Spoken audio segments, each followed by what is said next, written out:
Halo teman-teman, hari ini kita akan membahas 6 saham yang di request oleh teman kita. Ini 6 saham cukup banyak, jadi kita rangkum dalam satu video aja biar nanti kita langsung tahu saham-saham mana aja yang layak untuk investasi. Dan dari ke-6 saham yang di request oleh teman-teman ini, ada 5 saham yang layak untuk investasi ya. Sisanya sih satu aja, yakni MDKI yang belum layak untuk investasi dulu. Yang sisanya sih dari yang paling bagus SDRA, Auto, TPMA, JRPT, TUGU itu oke, boleh untuk investasi ya. Kenapa bisa? Nanti kita akan bahas sama-sama di video ini. Kita mulai dari yang daftar terbawah dulu yang belum layak investasi, yakni adalah MDKI Utama Tbk dan kode emiten MDKI. Sebelumnya saya sudah pernah bahas tentang perusahaan ini di video terpisah, tetapi saya bahas lagi karena laporan keuangan mereka kuartal pertama tahun 2022 ada update dan cukup mengecewakan ya, agak kurang sedikit daripada tahun sebelumnya. Ya, kita lihat dulu profil daripada perusahaan yang satu ini. Mereka adalah perusahaan yang didirikan pada tahun 81 dengan para pendiri grup PT Metropolitan Development untuk memproduksi kalsium karbid dengan tujuan substitusi impor yang pada waktu itu berasal dari negara-negara Afrika Selatan, China, Polandia, dan Taiwan dengan rata-rata sejumlah 25.000 ton dengan nilai 8,75 juta dolar per tahun dari tahun 1984 sampai dengan 86 ya, 8,75 juta dolar US. Kalsium karbid ya, yang diproduksi dengan pabrik yang terletak di atas lahan seluas 14 hektar di Rijorejo, Gresik ya. Memulai produksi percobaannya pada tanggal 10 November, disusul dengan produksi komersialnya dimulai pada tanggal 1 Februari 88. Dalam kurun waktu 2 tahun telah memperoleh kepercayaan masyarakat secara penuh, sehingga sebagian besar kebutuhan karbid di Indonesia telah dipenuhi oleh produksi daripada MDKI ini. Bahkan sebagian daripada hasil produksinya sudah diekspor ke Jepang, India, Amerika Serikat, dan lain-lain. Ya, untuk sejarahnya kita bisa lihat di sini ya. Dibentuk pada 81, lalu 87 sampai 88 produksi percobaan, lalu tahun 90 diekspor ke Jepang, lalu pada 98 mesin cycle power plant beroperasi untuk mensuplai listrik.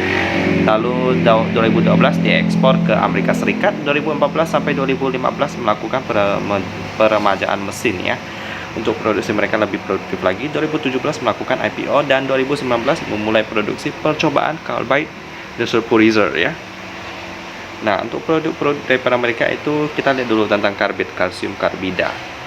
Ya, ini dipakai untuk pembuatan gas asetilin, yaitu bahan untuk memotong dan mengelas besi dan baja pada industri perkapalan, pertambangan, karoseri mobil, serta industri kecil ya. Gitu. Untuk proses produksinya pun ya cukup rumit di sini ya. Dari batu kapur dicuci, masuk ke mesin lime kiln, lalu dipanaskan 1100 Celcius, lalu ditambahkan koks juga, batu bara olahan, lalu dicairkan lagi dengan suhu yang sangat tinggi, lalu didinginkan supaya menjadi solid, lalu di crushing dan packing ya, sesuai dengan ukuran yang akan dipasarkan. Gitu sih prosesnya teman-teman. Dari itu ya, bahannya batu kapur, mirip-mirip ya. Nah, lalu untuk produk jadinya seperti ini. Ada yang ukuran karbid drum standar SNI 100 kg, tapi ada juga yang level ekspor yang tentunya lebih berkualitas lagi dan lebih mahal. Ini yang karbid dusnya 1 kg ada 25 bungkus. Dan ini spesifikasinya. Gitu ya. Oke, itu sih tentang MDKI. Untuk prospeknya sih bagus sebenarnya, karena ini tentu saja dibutuhkan untuk produksi ataupun untuk pembangunan properti ataupun untuk perawatan kapal. Nah, itu sangat dibutuhkan, apalagi sekarang logistik lagi kuat-kuatnya, sehingga kebutuhan akan karbid juga akan meningkat. Tetapi di sisinya belum terlalu banyak kenaikan yang signifikan ya. Kita lihat dulu pemegang sahamnya, di mana porsi masyarakat 14,2%.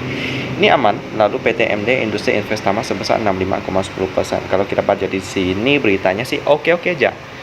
Selanjutnya kita lihat key statistik dengan operating profitnya 7 miliar dan profit 5,9 miliar. Ini bagus karena operating profitnya lebih besar. Yang disayangkan di sini cuma PL-nya 21 kali. Masih mahal buat saya. Operating profit margin 6%, ini cukup tipis. Net profit margin 5%, ini juga cukup tipis. Dengan cash ratio 371%. Ini tinggi banget, bagus banget. Mereka sampai bisa bagi dividen ya, 2018, 19, 20, 21. Tinggal 2022, kemungkinan bulan ini sih, bulan Juni mereka akan bagikan dividen ataupun bulan depan. Sejak IPO tahun 2017 ya, sangat rajin bagi dividen. Market cap daripada perusahaan ini juga 521 miliar. Ini cukup standar aja sih. Selanjutnya turnover harian hari ini 190 juta. Cukup sepi. Meskipun porsi publiknya cukup besar, tapi transaksinya cukup sepi ya. Kemungkinan juga karena pemegang sahamnya belum mau mentransaksikan saham daripada MDKI ini. Selanjutnya, jadi untuk MDKI ini masih belum layak ya untuk diinvestasikan karena PR-nya masih cukup tinggi. Kita tunggu PR-nya udah lebih rendah. Selanjutnya kita akan masuk ke posisi kelima daripada watch list ini ya, yakni adalah Tugu. Ini merupakan saham asuransi yang kepemilikannya mayoritas dimiliki oleh Pertamina, yakni Tugu Pratama Indonesia Tbk dengan kode emiten TUGU atau kita panggil Tugu. Kita kenalan dulu dengan Tugu ini dari sejarahnya terlebih dahulu ya. Berbekal prinsip dan nilai-nilai positif yang senantiasa mengiringi, Tugu Insurance berkomitmen untuk terus tumbuh memberikan layanan perlindungan terbaik melalui berbagai produk asuransi terpercaya. Berdiri sejak 25 November 81, udah lama banget ya, udah cukup berpengalaman seperti MDKI. Tugu Insurance merupakan perusahaan asuransi yang umum yang berkantor pusat di Jakarta. Dilihat berdasarkan jumlah anggaran dasar perusahaan, memiliki ruang lingkup kegiatan di sektor industri asuransi umum, reasuransi, dan bisnis syariah. Pada 2018 mendapatkan pernyataan efektif dari OJK untuk melakukan IPO. Lalu terhitung sejak 28 Mei 2018 menjadi saham yang terdaftar dengan kode Tugu. Perolehan dana IPO setelah dikurangi biaya-biaya emisi saham sepenuhnya akan digunakan untuk memperkuat modal pengembangan bisnis perseroan dan peningkatan penyertaan modal guna memperkuat modal di sektor reasuransi ya. Hingga saat ini pemegang sahamnya kita bisa lihat di sini ya, PT Pertamina sebesar 58,5% dan lain-lain. Mengembangkan bisnis secara maksimal melalui penawaran berbagai jenis produksi asuransi yang ditawarkan termasuk di sektor energi, kebakaran, properti, penerbangan, rekayasa, rangka kapal, pengangkutan dan proteksi, indemnity, lalu kredit dan penjaminan hingga asuransi berbasis syariah. Banyak banget dari untuk asuransi korporasi, perorangan sampai yang syariah juga ada mereka miliki ya. Gitu sih teman-teman. Nah, untuk produk-produk mereka kita lihat dulu di sebelah sini. Ada 3 yang utama. Yang pertama asuransi korporasi, di mana ada energi, kebakaran dan properti, kelautan, penerbangan dan satelit, rekayasa, kredit dan penjaminan, aneka, dan kesehatan dan tanggung gugat. Untuk asuransi retail itu diantaranya ada seperti rumah, kendaraan bermotor, serta keselamatan diri. Dengan yang T-Drive, car insurance, T-Ride, asuransi motor, T-Fracture, asuransi patah tulang akibat kecelakaan. Lalu asuransi syariah ini mirip-mirip asuransi pada umumnya, cuman dalam biasa asuransi kan, di asuransi ini kan misalnya dana yang kita setor, premi kita itu biasanya mereka kan investasikan nih ke saham, obligasi, itu cara mereka mendapatkan untung ya. Tetapi kalau untuk yang syariah ini bidang investasi mereka itu yang lebih syariah ya. Mungkin seperti kayak untuk usaha ya, sehingga bisa sesuai dengan syariat. Nah, ini ada untuk gangguan usaha, kebongkaran uang, pengangkutan, tanggung gugat, rekayasa, alat berat, kecelakaan diri, haji dan umroh, kendaraan bermotor. Nah, untuk prospek asuransi sebenarnya saya cukup positif ya, karena kebutuhan orang akan asuransi juga cukup kuat. Apalagi di tengah-tengah pas pandemi dulu ya, dimana kita membutuhkan proteksi sehingga orang-orang banyak yang membeli asuransi. Selanjutnya kita lihat dulu pemegang sahamnya, di mana Pertamina sebesar 58,5% dan pemegang saham lainnya masyarakat 20,4%. Aman. Untuk pemegang saham Pertamina kita lihat di sini sih oke-oke aja ya. Palingan berita tentang Pertalite yang katanya hanya diperuntukkan untuk orang-orang yang membutuhkan ya, sedangkan orang kaya tidak boleh pakai Pertalite lagi. Sekarang kita akan lihat fundamentalnya yang sudah update sampai kuartal pertama tahun 2022. Operating profit 243 miliar rupiah, net profit 63 miliar rupiah. Ini aman, bagus banget dengan PR-nya 9,71 kali. Ini standar ya, masih oke. Operating profit margin 32%. Wow, tebal banget. Net profit margin 8%, ini cukup tipis dengan current ratio 151%. Sejak IPO tanggal 2018 ya, tahun 2018 mereka udah pernah bagi dividen 19, 20, 21, 22. Yang terakhir kali udah bagi tanggal 25 Mei 2022. Tinggal tunggu tahun depan untuk bagi dividen lagi. Untuk turnover harian mereka hari ini 507 juta rupiah. Cukup sepi mengingat porsi publiknya sih cukup besar ya. Lalu untuk market cap-nya juga cukup tinggi. So ya, tapi tunggu ini dari PER dan liquidity masih oke. Jadi teman-teman, inilah perusahaan pertama yang boleh diinvestasikan ya, karena cukup bagus. Tapi jangan lupa diversifikasi dan pakai uang dingin. Selanjutnya dalam posisi keempat atau perusahaan kedua yang layak investasi, yakni adalah JRPT ya, perusahaan properti. Yuk kita kenalan dengan JRPT ini di bagian ini ya. Baik, dengan nama perusahaan Jaya Real Property Tbk dengan kode emiten JRPT. Kita panggil JRPT. Kita lihat dulu sejarah daripada JRPT ya. Merupakan salah satu perusahaan pengembang, pengelola, dan properti investasi terkemuka di Indonesia ya selama 4 dekade. Jadi udah lama banget. Untuk produk-produk daripada mereka kita bisa lihat di sini. Ada beberapa di antaranya perumahan. Ya, di area pengembangan 4.500 hektar. Lalu ada lagi superblok dan kondominium. Lalu selanjutnya ada pembelanjaan dan niaga. Lalu ada lagi pusat olahraga dan rekreasi, sampai ada hotel dan juga ada rumah sakit ya. Jadi mereka kontraktor. Jalan tol juga ada, sampai pendistribusian air bersih. Yap, dari prospeknya saya lihat mereka diversifikasinya cukup oke ya. So JRPT ini prospeknya sih cukup cerah. Selanjutnya kita lihat dulu pemegang sahamnya. Dengan porsi publik ada Indonesia dan asing 13 tambah 5, kira-kira 18%, ini aman.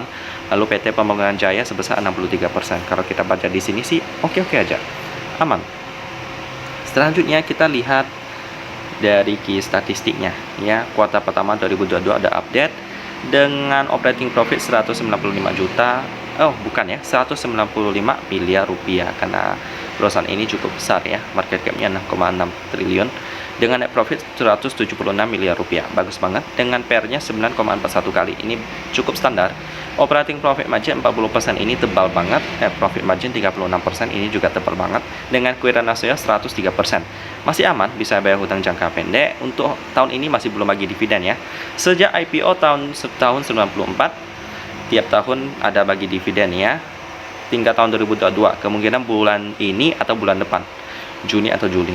Turnover harian mereka 228 juta rupiah. Cukup sepi. Ingat, porsi publik cukup besar, di atas 10%. Market cap juga tinggi banget, tapi transaksinya cukup sepi. Tapi ini boleh investasi sih. Jangan lupa untuk diversifikasi dan pakai uang dingin. Nah, itu yang perusahaan kedua yang boleh investasi. Selanjutnya perusahaan yang ketiga, yakni dengan nama perusahaan Transpower Marine Tbk dengan kode emiten TPMA atau kita panggil aja TPMA. Kita kenalan dulu dengan saham ketiga yang layak investasi ini dari sejarahnya terlebih dahulu ya. Kita translate dulu biar gampang bacanya. Baik. Ya, didirikan pada tanggal 24 Januari 2005. Masih muda banget. Bangga dalam memberikan solusi ahli dan disesuaikan untuk transportasi dan penanganan kargo curah, terutama untuk sektor batubara di Indonesia dan Asia Tenggara. Telah berhasil beroperasi di industri perkapalan yang menyediakan layanan pengangkutan batubara dan kargo lainnya, menggunakan kapal tunda dan tongkang. Kami juga mengoperasikan crane barge di transshipment ya. Jasa mereka ada banyak banget di sini. Crane barge kita akan lihat di sini ya. Untuk jasa-jasa daripada mereka ada floating crane, lalu ada lagi freight carter, lalu ada lagi tug and barge ya. Ini tug and barge untuk jasa logistik dari berbagai komoditas, di mana aktivitasnya kita bisa lihat di sini, dari loading di port, lalu diantar antara ke kapal induk ataupun ke pelabuhan lainnya menggunakan kapal tongkang yang diantar oleh kapal tunda. Gitu teman-teman. Selanjutnya kita lihat untuk prospeknya yang bergerak di bidang logistik sih sebenarnya cukup aman ya. Cuman karena mereka logistiknya kebanyakan batu bara, jadi harus melakukan diversifikasi. Dan mereka ada melakukan diversifikasi bukan hanya batu bara ya. Mereka juga ada untuk kayu dan juga ada clinker dan lain-lain. Untuk itu kita perlu transfer ya, ada batu bara, wood chips, clinker, sponge, pottery clean dan lain-lain. Selanjutnya kita lihat dulu pemegang sahamnya. Porsi masyarakatnya 19%, ini cukup oke. Lalu duit tunggal perkasa mandiri. Kalau kita baca di sini sih aman-aman aja. Selanjutnya kita lihat dulu key statistiknya ya, yang udah update kuartal pertama tahun 2022. Dengan operating profit 34 miliar rupiah, net profitnya 27 miliar rupiah, lalu untuk PR-nya 9,08 kali. Ini masih oke, cukup standar. Operating profit margin 19% ini juga bagus. Net profit margin 15% ini bagus. Dengan quick ratio 152% ini bagus karena bisa bayar hutang jangka pendek, dan mereka akan bagi dividen tanggal 16. Ya, pas banget hari ini juga tanggal 16. Lalu untuk dividen sebelumnya juga cukup rajin. Tiap tahun ada sejak IPO tahun 2013. Nice. Lalu selanjutnya kita lihat turnover mereka. Turnover harian mereka udah melebihi 1 miliar rupiah. Bagus banget. Jadi TPMA ini oke banget. Boleh investasi. Ini perusahaan yang ketiga yang sudah layak investasi. Selanjutnya yang keempat, kita sudah masuk ke penghujung. Hampir ke penghujung. Kita lihat dulu Auto. Dengan nama Astra Autoparts Tbk ya, kita panggil Auto. Ini merupakan anak perusahaan daripada Astra International. Ya, ini sejarahnya didirikan sebagai PT Alfa Delta Motor tahun 76 sebagai perusahaan yang bergerak di bidang perdagangan otomotif, perakitan mesin, dan konstruksi. Pemilik dari perusahaan ini adalah Pak William Suryajaya dan PT Jaya Pirusa. Untuk produk-produk mereka kita bisa lihat di sini ya, tentunya tentang otomotif. Kegiatan usaha kami berfokus pada proses produksi dan distribusi aneka ragam suku cadang kendaraan bermotor roda 2 dan roda 4 dengan segmen pasar terbesar adalah pasar pabrikan otomotif OEM dan pasar suku cadang pengganti REM. Ya, untuk roda 4, roda 2 lainnya manufaktur, perdagangan juga, domestik, internasional, retail pun ada. Untuk produk mereka kita bisa lihat di sini ya. Ada engine part, body casing part, electronic and electrical part, drive and transmission. Untuk roda 2 juga ada dan lain-lainnya. Ada aki, ada juga engineering design dan lain-lain. Untuk prospeknya sih bergerak di bidang kendaraan ya cukup standar-standar aja ya. Tergantung harganya berapa. Kalau harganya tinggi itu berarti harus menyelaraskan dengan pendapatan masyarakat apakah tinggi atau tidak ya. Apalagi sekarang baru pulih daripada pandemi, ada lagi kabar yang kurang baik seperti inflasi di Amerika Serikat yang juga akan berdampak buruk pada harga-harga barang yang akan mengurangi konsumsi masyarakat. So, atau ini cukup beresiko sih ya. Karena itu ya cukup standar lah saya masukkan ke dalam prospek bisnisnya. Selanjutnya kita lihat pemegang sahamnya.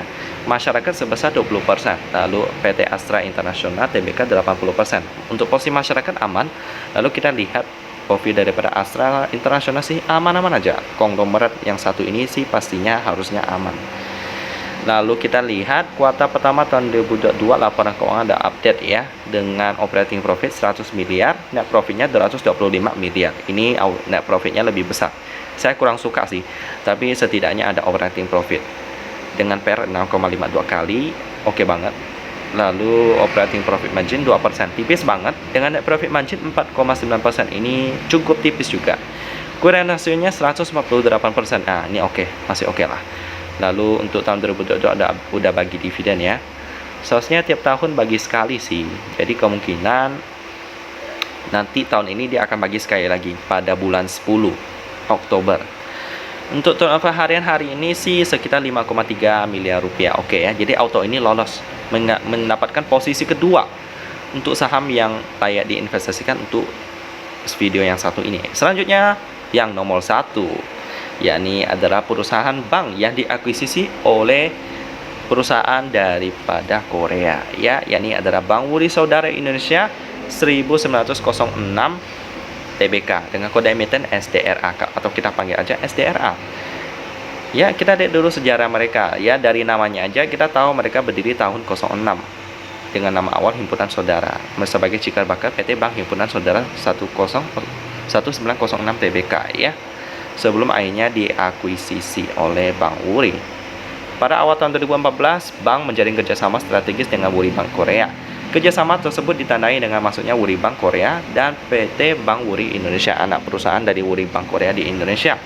Sebagai pemegang saham bank, perubahan susunan pemegang saham tersebut dilakukan melalui proses pengalihan saham milik Insinyur Arifin Panigoro dan PT Medco Inti Dinamika kepada Wuri Bank Korea dan PT Bank Wuri Indonesia sebagaimana tercantum dalam akte nomor 66 tertanggal 28 Januari 2014. Pada akhir tahun 2014 secara resmi melakukan merger ke dalam bank dengan diterbitkannya surat keputusan Menteri Hukum dan Hak Asasi Manusia Republik Indonesia nomor sekian, ya.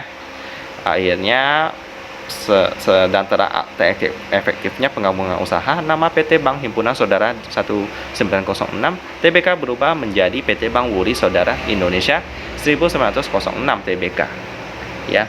Lalu pertanggal 31 Desember 2020 memiliki 1455 karyawan yang siap melayani nasabah di 153 kantor cabang pembantu dan kantor kas Bank Wuri Saudara yang tersebar di 4 pulau di Indonesia, Sumatera, Jawa, Bali, dan Sulawesi, ya. Untuk produk-produk mereka sih ya seperti biasanya lah, ya. Kayak untuk produk-produk bank ada simpanan, ada kredit, dan layanan-layanan lainnya, ya. Wealth management, simulasi, daftar tarif. Untuk prospek daripada bank sih pastinya aman. Selanjutnya kita lihat pemegang sahamnya. Posisi publik 8,42%, ini cukup aman. Lalu Wuri Bank Korea sebesar 84,2%, ya. Kita lihat profilnya sih oke-oke aja, ya. Aman-aman aja, kebanyakan tentang artis Korea dan lain-lain. Selanjutnya kita lihat key statistik daripada SDRA ini udah update sampai kuartal pertama tahun 2022 dengan operating profitnya 293 miliar rupiah dan net profit 223 miliar rupiah. Operating profitnya lebih besar, which is nice, saya suka.